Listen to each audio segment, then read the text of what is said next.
Salut à tous, bienvenue dans Swing, le podcast du Journal du Golf sur l'équipe.fr. Cette semaine, nous allons parler du retour de Victor Dubuisson, 30e au Maroc. Le Dubuisson 2019 est-il un nouvel homme? Nous en débattrons et nous irons également faire un tour à Terre Blanche pour faire un point sur la Gounouillou. Et pour animer avec moi cette émission, Arnaud Tillous et Rémi Rivière du Journal du Golf. Bonjour messieurs. Salut Jean-Philippe. Salut JP. Allez, on attaque tout de suite dans le vif du sujet avec le retour de Victor Dubuisson au Maroc au trophée Hassan II. Alors Victor termine 30e. Alors avant d'en parler, messieurs, je vous propose d'écouter la réaction de Victor Dubuisson à l'issue du 4e tour au micro de l'excellent Rémi Rivière. On l'écoute, Victor. Une semaine très frustrante honnêtement parce que j'étais assez satisfait de mon jeu. Malheureusement, c'est un parcours avec des greens très compliqués, des positions de drapeau assez stupides sur la plupart des greens. Donc, voilà, toute ma semaine c'est résumé à des bons coups qui sont soit courts et qui finissent à 10 mètres, soit longs qui finissent là à le green. J'ai jamais réussi à trouver les distances avec le vent qui tourne et voilà, j'ai pas réussi à concrétiser. Après je regarde pas trop le classement mais bon, je regarde surtout la façon dont j'ai joué et c'est vrai que c'est très frustrant quand même de terminer la semaine avec ce score. Une semaine frustrante pour Victor Dubuisson, mais s'il y a une réaction, il termine 30e. Pour un retour, on va dire que c'est pas si mal, mais c'est pas dans les standards de Victor, ça lui convient pas. Oui, enfin pour un retour, c'est un retour pour tout le monde hein, sur le circuit. Lui, il a quand même un peu repris cette saison. C'est bien, mais c'est vrai qu'on en attend plus. Quand il était pas loin après 2 tours, on s'est dit pourquoi pas. D'aucuns de nos envoyés spéciaux avaient d'ailleurs annoncé une victoire pour ce week-end. Avec Victor, de toute façon, on s'attend à tout. On s'attend surtout au meilleur à chaque fois. C'est bien 30e, mais on est sûr qu'il peut faire mieux et qu'il va faire mieux. Alors Rémi, vous étiez sur place la semaine dernière et la semaine a commencé mercredi soir pour Victor. Racontez-nous un peu comment s'est passé ce début de semaine. On a presque eu peur du scratch pour Victor Dubuisson. On a eu peur. En fait, il devait décoller donc mardi matin, prendre l'avion de Nice. Il n'a pas pu pour différentes raisons, qu'elles soient météorologiques ou juste de trafic. Donc Victor est arrivé finalement au golf sur le practice du golf de Dar es Salaam le mercredi après-midi à 17h. Il restait plus que lui à arriver dans le champ. Il y avait Romain Vattel qui s'entraînait à côté, mais bon, pour d'autres raisons, Romain qui essayait d'ajuster quelques c'est le dernier à être arrivé sur place. Mais Victor était le dernier au practice, effectivement. Je pense que le dernier joueur du champ, c'était dur de vérifier, mais je pense que c'était le dernier joueur du champ à arriver. Et donc il était là entre 17 et 19 à travailler avec Benoît du Colombier, son coach. Mais il avait l'air quand même assez bien dans son jeu. Juste une petite phrase que j'ai pu entendre qu'il a dit à Benoît en arrivant, c'est en gros, si c'était pas ce tournoi, je serais pas venu. Ce qui veut dire que je pense qu'il avait conscience de l'importance du tournoi et d'être là pour la reprise et puis parce qu'il y avait quand même une belle dotation. Il aime bien le Maroc aussi. Voilà, des bons souvenirs sur ce parcours, surtout 4e il y a 2 ans. Ouais. C'est vrai que tout le monde le dit, c'est un super parcours. C'est un bel endroit pour reprendre. Et puis c'est un peu son mode de fonctionnement, Victor. Il n'a pas besoin forcément d'arriver 4 jours avant. Il peut arriver la veille et faire une performance. On l'a dit la semaine dernière à ce micro, ça lui est déjà arrivé, y compris en tournoi du Grand Chelem, d'arriver un mercredi et d'être performant pendant la semaine. Donc voilà. Donc il s'est pas scratché, il était là et toute la semaine il a été là et présent. Donc. Alors justement, comment il a été toute cette semaine, Victor? C'était, on le sait, il a dit une 30e place frustrante. Est-ce que vous l'avez suivi un petit peu? Je suppose. On le sentait agacé sur le parcours. Il essayait de retrouver ses marques. Alors il était frustré, mais principalement pour les greens, parce qu'en fait il avait, quand vous dites qu'il a terminé 4e, c'était il y a 2 ans, et en fait l'année dernière le parcours a été changé, a été modifié au niveau des greens surtout, et les greens sont beaucoup plus compliqués. On a entendu position de drapeau stupide, mais c'est tous les joueurs qui disent ça, c'est pas que Victor. On a eu Benjamin Hébert notamment qui était très critique envers les drapeaux. Enfin, les positions de drapeau, pas les greens. Mais qui découlent des greens. Ouais, si, les greens aussi. D'accord. Déjà, dès l'année dernière, ils n'étaient pas d'accord. D'ailleurs, j'ai eu Benoît du Colombier, on l'aura tout à l'heure, qui disait qu'ils peuvent même pas mettre les greens rapides, parce que s'ils mettent les greens rapides, c'est une tuerie. Donc. Voilà, et je discutais justement avec les greens, peut-être pas très bien. Tom Henning, le caddie d'Alexander Levy, qui disait que donc déjà, ils pouvaient pas les accélérer. Et surtout, comme les greens sont très compliqués, ils n'ont pas beaucoup de choix de position de drapeau. Donc c'est vrai que ça complique aussi au niveau. Alors ils sont compliqués parce qu'ils sont en hauteur, c'est des greens bombés. Ils sont très dessinés avec des pentes un peu partout, donc très compliqué. Si vous n'êtes pas prêt, le 3 putt arrive très vite. Alors on parle de Victor Dubuisson, une 30e place frustrante, mais c'est vrai quand on regarde son début de saison, c'est finalement pas si mal pour quelqu'un qui n'a pas joué en 2018. On le rappelle, c'est 3 top 20, un cut loupé, une abandon au Qatar. Une abandon. Ouais. Un abandon au Qatar, Dubuisson qui est pour le moment 91e de la race. Non mais C'est pas si mal pour Victor au final. pour l'avoir suivi, moi je trouve que son swing est bon, sur son jeu long il est pas mal. Après on discutait avec son caddie, donc Marc Duffy, et c'est principalement le putting qui embête Victor en fait. Il a beaucoup de mal à rentrer ses putts, à lire les greens, que ça soit au Maroc ou ailleurs. Et je pense qu'en bossant un peu plus le putting, s'il arrive à rentrer quelques putts sur quelques Ça a souvent été son problème à Victor le putting. Oui, enfin un peu comme tous les joueurs, mais particulièrement lui. C'est un des meilleurs joueurs du monde, du tee green, ou ça l'était, on espère qu'il va le redevenir. Vous dites que c'est pas si mal pour Victor, encore une fois, on attend mieux de Victor. Mais pour un début, pour une reprise. Oui, non, pour mais une reprise, c'est bien, il a joué c'est que sûr, quelques mais tournois. On en parlait aussi avec Fabien Pigalle il y a quelques semaines ici. Quand Victor Dubuisson joue au golf, s'entraîne normalement, il fait partie des meilleurs joueurs du monde. Il a été 15e mondial, il a été dans les 20 premiers mondiaux, il est resté longtemps dans les 50. Finale de championnat du monde de match-play. Voilà, s'il joue, il fera mieux, c'est sûr. Alors ce qui est marrant, c'est qu'on parle de cette finale du championnat du monde de match-play. On a l'impression que c'est une autre époque quand même. C'était il n'y a pas si longtemps, mais on a l'impression que c'est quand même. C'était il y a 5 ans. Ouais, c'était quand même loin. Hein. C'était quand même il y a longtemps. Il n'a pas joué pendant un an, et puis avant il avait quelques soucis aussi. Donc ouais, mais c'est sûr que c'est il y a très très très longtemps. À l'époque, il explosait à la face du monde. Maintenant, il est devenu un joueur un peu plus rentré dans le rang en tout cas. Allez, je vous propose pour continuer le débat d'accueillir le coach de Victor Dubuisson, Benoît Ducoulombier. Bonjour Benoît. Bonjour à tous. Alors Benoît, on l'a évoqué un peu plus tôt, on parle de Victor Dubuisson en ce moment. Son début de début de saison est pas si mal pour le moment pour Victor, avec 3 top 30 et seulement un cut loupé à Hong Kong. Est-ce que c'est inespéré ce début de saison ? Non, pas inespéré. Non, de toute façon, Victor, il est bon quoi qu'il arrive et il joue bien. Il a bossé beaucoup physiquement, il a maigri beaucoup et puis il s'entraîne. Franchement, il s'entraîne. Là, tout à l'heure, il a l'avion pour la Chine. Il est venu encore taper des balles un peu ce matin. Donc voilà quoi. Donc bon. Alors c'est vrai qu'il l'a évoqué dans une interview accordée à Canal+. Il avait un peu d'appréhension avant de reprendre à Hong Kong en début de saison. C'est compliqué de revenir comme ça après une saison blanche. On va dire que c'est dangereux, mais bon, après avec lui, il est swing parfait. On a fait des séances au Maroc, c'est parfait quoi. Donc après, il manque un peu de jeu à mon avis. Hein. Il manque un petit peu de jeu et puis bon, il manque un peu de patience aussi. Hein. Mais bon, moi, franchement, je vois pas de différence. Moi, au contraire, je trouve mieux dans sa tête qu'il y a 2 ans. Je trouve mieux dans sa peau. Mieux dans son swing aussi, et son stroke de putting est meilleur, donc ça c'est important ça. C'est un nouveau Victor qu'on voit en ce moment ou pas du tout? C'est le même Non, mais je pense qu'il est mieux dans sa tête par contre. Hein. Et puis de toute façon là il est un peu au pied du mur maintenant, donc il a plus de choix, et il faut y aller quoi. Hein. Arnaud. Donc voilà, je pense que il a plus de choix, il est un peu au pied du mur maintenant, il n'y a pas d'exemption de rien, donc il faut y aller, quoi. Et puis ce que je disais ce matin, ce qui est important, c'est de se dire, non pas simplement de penser à la carte ou je sais pas quoi, c'est d'essayer de décrocher, de pouvoir jouer des Final Series, des Worlds, des tournois sans cut, et après pouvoir refaire l'année prochaine un choix de calendrier. Et cette année, il n'a pas trop le choix de son calendrier, en fait. Non. Arnaud. Benoît, on sait que vous êtes assez calme, mais quand même, encore une fois, avoir Victor Dubuisson comme élève, et en plus un Victor Dubuisson qui n'a jamais autant travaillé, qui n'a jamais été autant assidu, vous devez vous régaler quand même, parce que c'est le meilleur joueur que vous n'ayez jamais eu.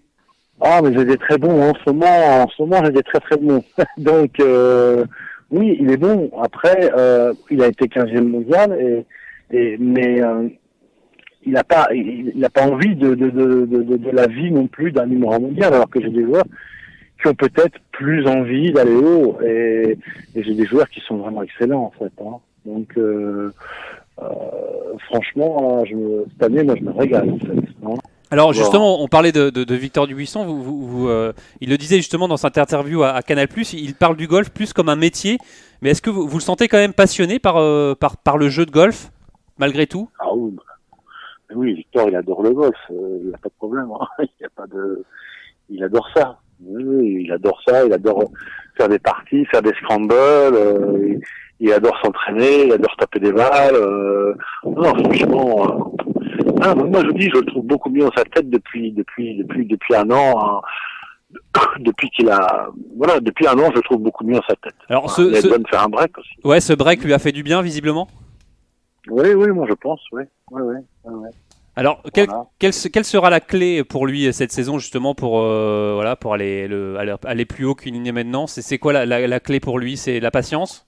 Oui, il faut qu'il joue, c'est tout, il faut qu'il enchaîne. Et puis la discussion qu'on a eue aussi, c'est qu'il s'aperçoit qu'il y a de plus en plus de jeunes qui arrivent là, qui ont rien à perdre, qui sont à fond sur les parcours, qui raisonnent pas trop, qui attaquent tous les drapeaux et tous les par-5, et il s'aperçoit que par rapport à avant, il y a tellement, c'est tellement serré entre une 30e place et une 10e place, ça tient à 2-3 points, et à chaque fois, sur chaque point, il y a une dizaine de joueurs. Donc c'est un peu nouveau ça quand même. Avant, sur un point, on avait 3-4 joueurs, surtout sur le top 10 en fait. Et maintenant, il y a à chaque fois, comme il me disait, l'avant-dernier tournoi en Inde, il fait birdie au 18, il finit 10e ex-aequo, ils sont 10 ex-aequo 10e.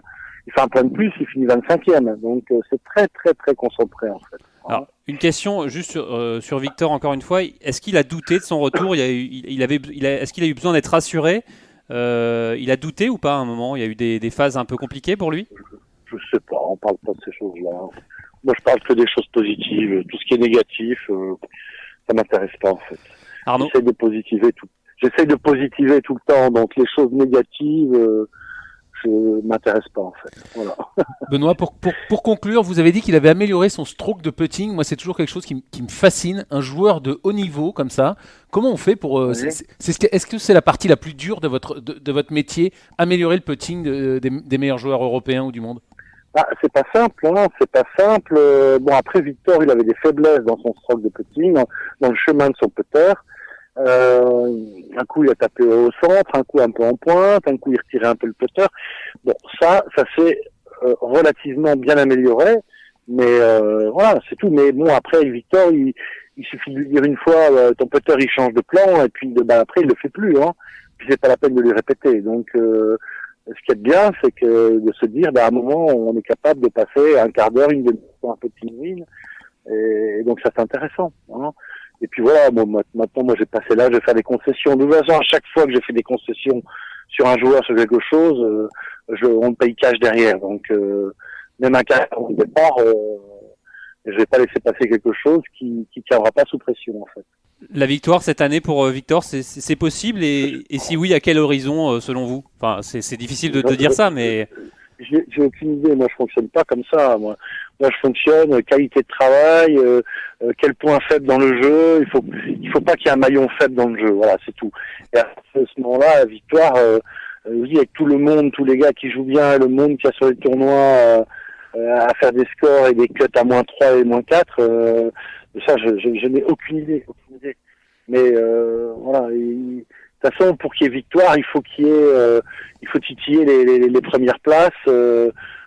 Comme au Maroc, l'Espagnol qui vient de gagner, ça faisait un moment qu'il était là, deuxième, troisième. Bon, donc c'est comme ça que ça se passe. C'est pas je rate tous les cuts et puis le 8e tournoi je gagne. Ça me paraît compliqué ça. Alors en tout cas, vous avez un autre joueur qui joue bien en ce moment, c'est Clément Sordet. Clément Sordet qui a réussi à conserver sa carte via la finale des cartes l'année dernière. Il joue bien en ce moment, Clément. C'est top, ce qu'il fait c'est top. On vient de passer encore 2 heures ensemble ce matin. On a passé 1 heure au putting, 1 heure sur le reste et franchement... j'en ai 3 ou 4 comme ça cette année. Il y a lui qui est vraiment top, il y a Mathieu Pavon qui est très très bien, et il y en a un qui est en une situation difficile parce qu'il n'a pas une pleine carte, c'est Adrien Sadier, mais je trouve qu'Adrien est de mieux en mieux, et je serais pas étonné qu'à un moment donné il fasse un très très beau résultat. Mais Clément, oui, c'est génial, franchement c'est génial, et puis on travaille ensemble depuis 6 mois, et ça se passe très très très très très bien. Voilà. Arnaud. Benoît, pour terminer, je sais que vous n'avez pas aimé ma question, mais tout à l'heure vous avez dit qu'il y en avait certains qui visaient, qui avaient plus d'ambition que Victor ou qui ambitionnaient la première place mondiale. Parmi les 3 que vous nous avez cités, là, vous sentez lequel le mieux actuellement ou pour l'avenir? Moi je trouve que Clément il est vraiment au top. Il n'y a pas de faiblesse dans son jeu. Un peu le putting. Je vois la semaine dernière, il a encore raté 4 potes d'1 mètre. Et quand j'ai suivi au Qatar aussi, il m'a raté 3 fois 1 mètre d'affilée devant moi. Bon, là c'est une petite faiblesse, mais on est en train d'y remédier. Je pense que lui est très très fort. D'ailleurs, bon, il fait quand même des belles places depuis le début de l'année. Et Victor, il faut attendre les gros, parce que en fait Victor il est très fort, plus c'est dur en fait. Plus c'est dur, plus il y a de la pression, plus c'est important et plus il est fort. Je crois que ça c'est important. C'est la chose, ça c'est pas moi qui peut leur apporter ça. Hein. Moi ce que je peux leur apporter c'est essayer de pas prendre de mauvaise voie, s'entraîner correctement, pas avoir de pensées négatives et trop de pensées techniques, surtout pendant le swing et dans la compétition. Après, le joueur qui va être bon sous pression, qui va être bon dans les moments importants, c'est sûr que Victor, là-dessus, il est top. Hein. Une dernière question, Arnaud. Ouais, alors justement, je parlais du putting tout à l'heure, comment on apprenait. Quand on a des faiblesses comme ça à 1 mètre pour un joueur de ce niveau-là, c'est possible de les remédier et c'est possible de devenir fort, notamment sous pression, à cette distance-là, Benoît? Ouais, c'est une question de rythme. Tout le monde a peur de toute façon. Hein. Tout le monde a peur. Et ce qu'il faut, c'est se faire un petit peu violence et engager un rythme, même si on a peur. On va dire, il faut pas sucrer les fraises, quoi. Il faut faire quelque chose de franc. Donc quelque chose de franc, c'est quelque chose d'assez rapide au backswing, hein, pour faire jouer l'inertie du putter. Et c'est plus facile de faire une jolie courbe en bougeant le putter assez vite que de la faire en tremblant, en fait. Et quand on tremble, on monte doucement et on tremble en zigzag. Donc ce qu'il faut, c'est faire quelque chose de très très franc, en fait. Et voilà, c'est ça qu'il faut en tout cas améliorer chez Clément et chez d'autres aussi. Oui, je pense que ça aura intéressé tous nos internautes, cette remarque. Benoît. Ouais. Ça va intéresser tous les internautes de l'équipe.fr qui vont tous essayer de mettre ça en pratique. À commencer par nous autour de la table. Tous ceux qui écoutent, évidemment. Mais moi, je suis assez partisan en putting d'avoir un stroke de putting, en tout cas pour les petits putts de 2 tiers à droite, 1 tiers à gauche, et non pas à l'image accompagné, etc. D'accord? Pour moi, c'est l'inertie qu'on prend en backswing qui donne le stroke et la vitesse. Et voilà, donc c'est le plus important pour moi, ça. Et avoir la sensation de la même vitesse à droite qu'à gauche. D'accord. Et vous dites donc plus long à droite qu'à gauche, plus long dans le backswing. Comment? Plus long à droite qu'à gauche. Non. Plus long dans la prise d'élan qu'après. De tiers, un tiers. Je dirais pas plus long à droite qu'à gauche, je dirais assez court après l'impact, en fait. D'accord. Je suis pas fan, moi, des putters qui accompagnent vers le trou, et je compare ça un peu au billard. Vous prenez la queue du billard, là, et vous faites tic sur la boule. Ben, c'est un peu pareil, le putting. D'accord. Vous regardez tous les bons putters, vous les voyez pas traverser, ils vont avoir un stroke franc, et un putter qui s'arrête assez tôt après l'impact, et qui reste très stable, en fait. Voilà. Et contrairement à toutes ces images qu'on a, il faut accompagner vers le trou, etc. Oui, ça donne un stroke un peu mou, un peu dirigé. Moi, je vois beaucoup plus le putting avec comme la queue de billard qui vient tiquer la bille, en fait. Hein. Ça marche. Merci beaucoup. Merci coach, merci Druide. Merci beaucoup. Excusez-moi, je suis enrhumé. C'est pas grave. Ça s'entend. Voilà. Ouais. Hein. Allez, restez en bonne santé, on a besoin de vous et le golf français a besoin de vous. Hein. Ça marche, Benoît. Ouais, merci beaucoup. Merci pour merci toutes ces infos et cette leçon de putting. Merci. Au revoir. Alors Arnaud, 2 tiers, 1 tiers, vous allez expérimenter ça rapidement au putting green. Non, vous n'en avez pas besoin, vous Arnaud, c'est ça? Si, je vais expérimenter. Malheureusement, alors si vous voulez tout savoir, il y a la Golfer ce week-end à Fontainebleau, donc je pourrais pas l'inaugurer. Non mais tant mieux pour elles, elles vont pouvoir profiter. Championnat de France première division femmes. Mais oui, évidemment, on va mettre en pratique. Mais moi, comme tous ceux qui, c'est passionnant. C'est toujours passionnant d'écouter les conseils d'un pro et d'un enseignant comme le meilleur. Honnêtement, c'est le meilleur en France depuis, même s'il y a eu des doutes et des discussions. C'est le meilleur depuis 20 ans, il n'y a aucun doute là-dessus. Regardez, de toute façon, c'est lui qui a amené Victor Dubuisson 15e. Et puis tous les autres qu'il a, Sordet est avec lui depuis 6 mois, regardez comment il joue. C'est le meilleur, il n'y a aucun doute là-dessus. On se régale à l'écouter. Vous êtes toujours à l'écoute de Swing, le podcast du Journal du Golf. Victor Dubuisson est-il un homme nouveau? C'est le sujet de notre débat cette semaine. On l'a évoqué un peu plus tôt, l'une des petites nouveautés, c'est sa disponibilité pour les médias. En tout cas, Rémi, vous étiez au Trophée Hassan II, vous l'avez ressenti. Et surtout, il nous reparle, Victor. Ça aussi, c'est un petit événement. Oui, c'est vrai. Bon, on l'a trouvé ouvert et apaisé. Il reparle à Rémi. Il reparle à Rémi. Bon, ce qui est déjà pas mal. Il a parlé à tout le monde, tous les médias qui étaient là, évidemment. Et ce qui nous a beaucoup surpris de la part d'un joueur lambda, ça pourrait pas l'être, mais de la part de Victor, ça l'a été. C'est quand il a fini sa partie donc le dimanche, il a rendu sa carte au recording et il est venu directement, spontanément, sans qu'on lui demande. Il est venu devant le panneau, le billboard pour se faire interviewer. Donc c'est quelque chose qui, ce naturel, cette spontanéité, c'est vachement nouveau, de sa part et c'est sympathique à voir, quoi. C'est surtout nouveau parce qu'on le sait que les médias, c'est pas trop son truc à Victor Dubuisson. Il a surtout accordé un entretien à nos confrères de Golf Plus, où Victor, on le voit, il parle de tout, hein, de golf, de pêche, mais aussi du PGA Tour. Alors au sujet golf, il parle de son sport comme un métier, on l'a évoqué avec Benoît. Et surtout, on le sent presque un peu lassé déjà par les voyages, les semaines sur le tour. Il dit voilà, voyager en Chine, tout ça c'est loin, c'est fatigant. Il a que 29 ans, Victor. Ouais, mais en même temps, il a jamais aimé. Là, la différence, c'est que là, il a parlé assez longtemps, donc il a eu le temps d'en parler et de l'évoquer. Mais il a jamais aimé de toute façon, il a jamais aimé les voyages. Le nombre de voyages, et là encore, il a failli annuler au dernier moment. Victor, visiblement, il est bien chez lui, il est bien sur son bateau. Et les déplacements et la vie de mais c'est un peu golf. problématique quand on veut jouer au golf sur le tour européen. Ça c'est sûr, mais de toute façon ça a été problématique pendant tout le début de sa carrière. Le nombre de tournois qu'il a scratché au dernier moment pour des raisons X ou Y, visiblement les déplacements c'est pas la partie qu'il préfère. De toute façon il a pas le choix.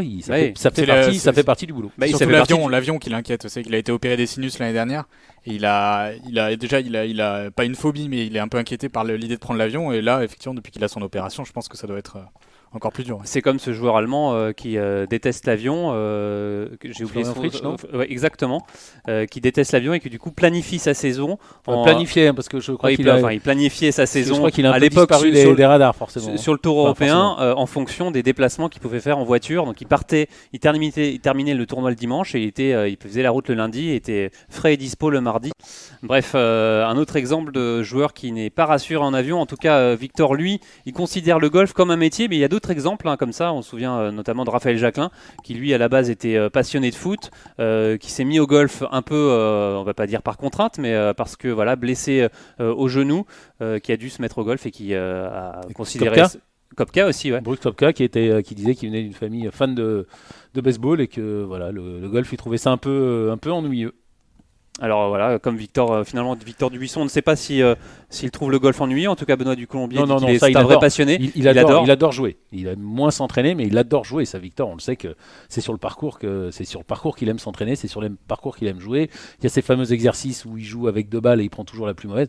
Voilà, il aime le golf, il aime le challenge du golf, il aime la compétition, il aime la pression. Il aime le parcours. Ça, c'est une certitude. En revanche, aller sur les tournois, c'est plus un problème pour lui. Alors, autre sujet qu'aborde Victor Dubuisson dans cette interview accordée à Golf Plus, c'est le PGA Tour, avec des petits regrets. On le rappelle, il avait eu l'occasion de tenter l'aventure après sa finale perdue au WGC en 2014. À l'époque, il avait fait l'impasse.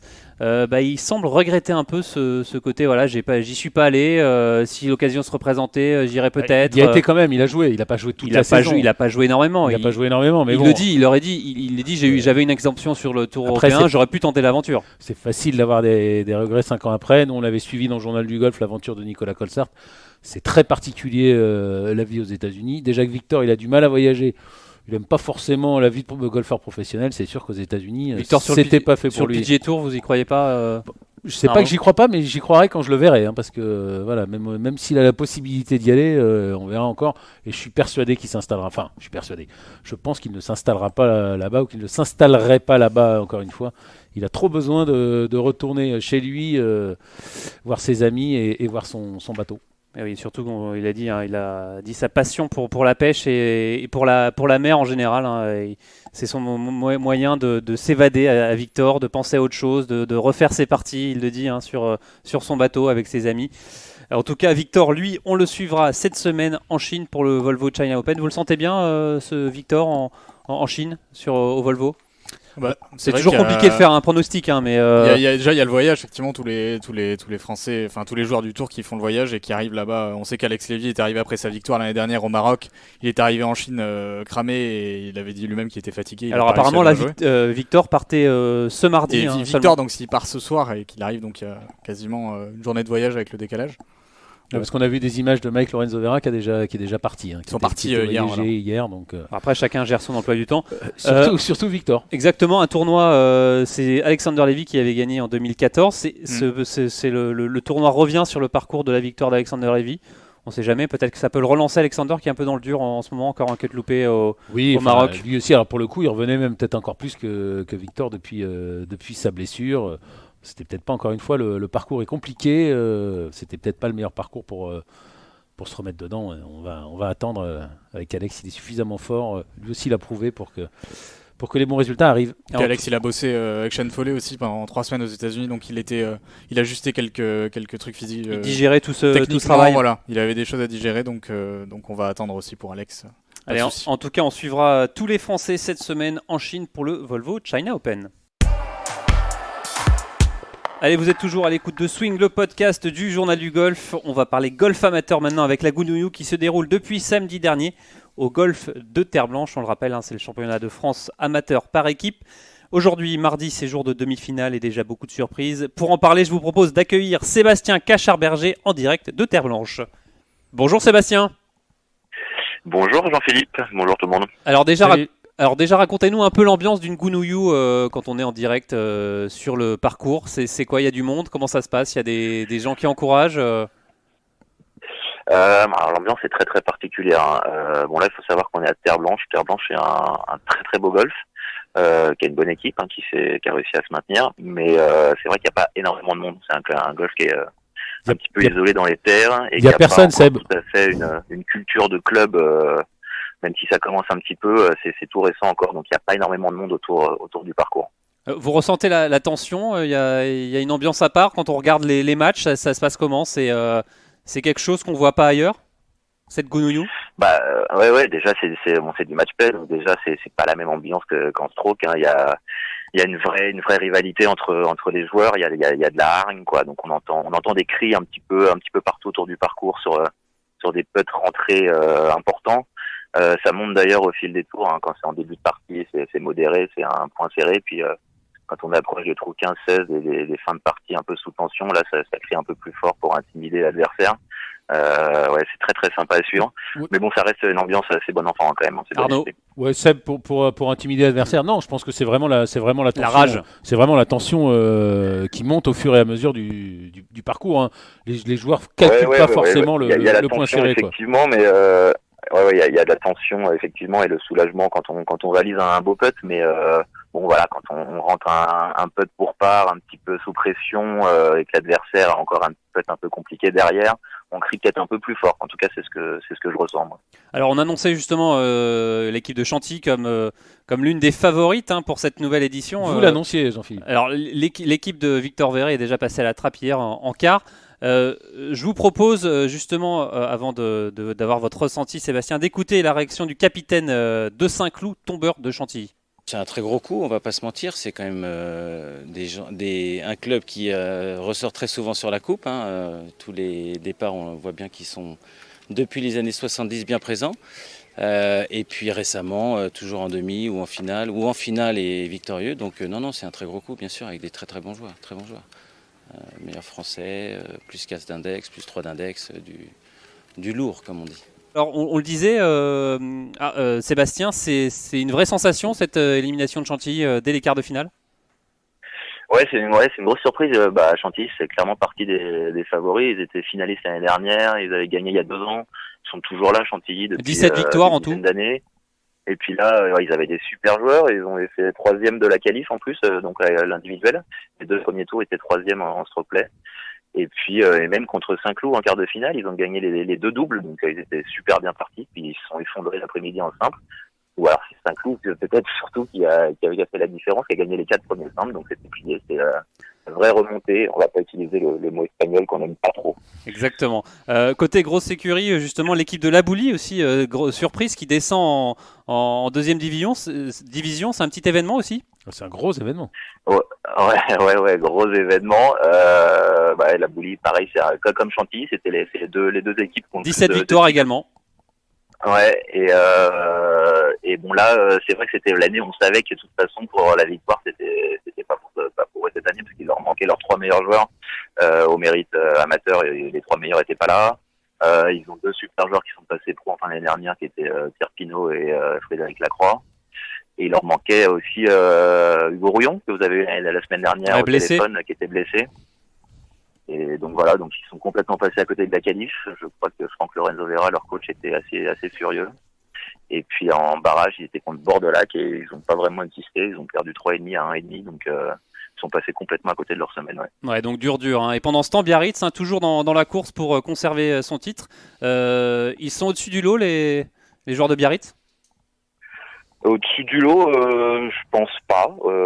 Ils ont été très très forts, notamment sur le deuxième tour d'individuel de Stropley, où ils ont fait un très beau tir groupé. Ils ont quasiment tous joué dans le bar ou en dessous. Individuellement, ils sont peut-être un petit peu au-dessus. En revanche, par équipe en double, là, ils survolent pas. Enfin, ils sont pas faciles face à leurs adversaires. Ils ont fait 1-1 en double hier. Ils ont refait 1-1 ce matin contre Saint-Donat en double.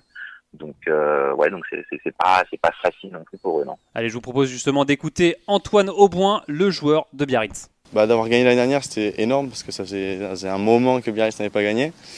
J'ai passé des moments que j'aurais jamais pensé passer, quoi. Mais ouais, c'est des moments inoubliables et ça restera gravé. Et c'est chouette parce qu'on est avec tous nos potes de Biarritz, d'enfance. Donc ouais, c'est chouette, on est tous ensemble et ouais, c'est même pas une équipe, c'est plus une famille. Ouais. Il y a toujours une bonne ambiance, donc de jouer pour représenter le club et pour représenter nos potes, franchement c'est cool. Voilà. Et le fait que cette année on soit les tenants du titre, pour nous honnêtement, faut pas qu'on change grand chose, à part de se dire que faut la regagner si on peut, donc on va tout faire pour. Alors on le rappelle, c'est depuis 2008 et la victoire de Saint-Nom-la-Bretèche, personne n'a conservé son titre.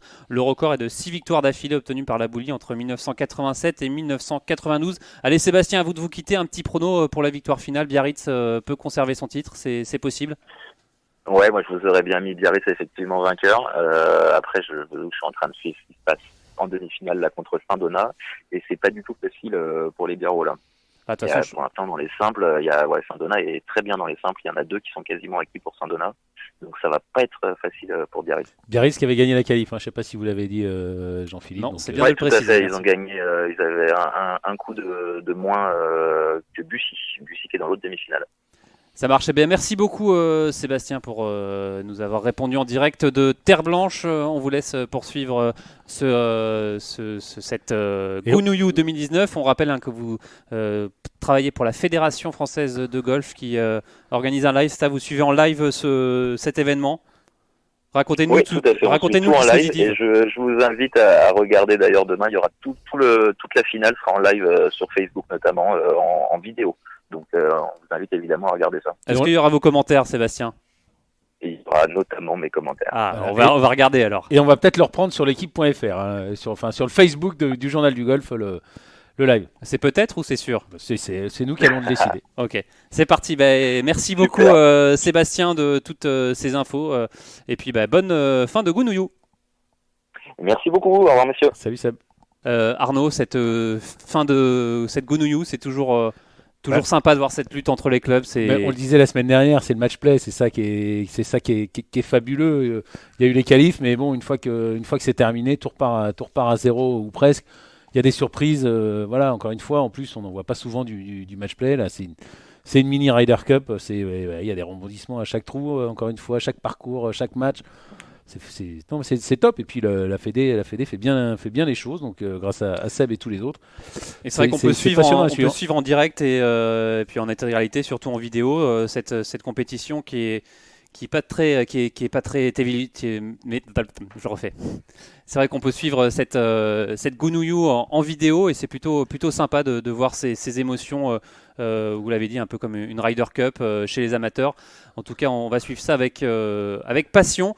En tout cas, merci d'avoir assisté à cette émission. Merci à tout le monde. C'est la fin de cette émission. Merci d'avoir suivi. On se retrouve la semaine prochaine. Salut!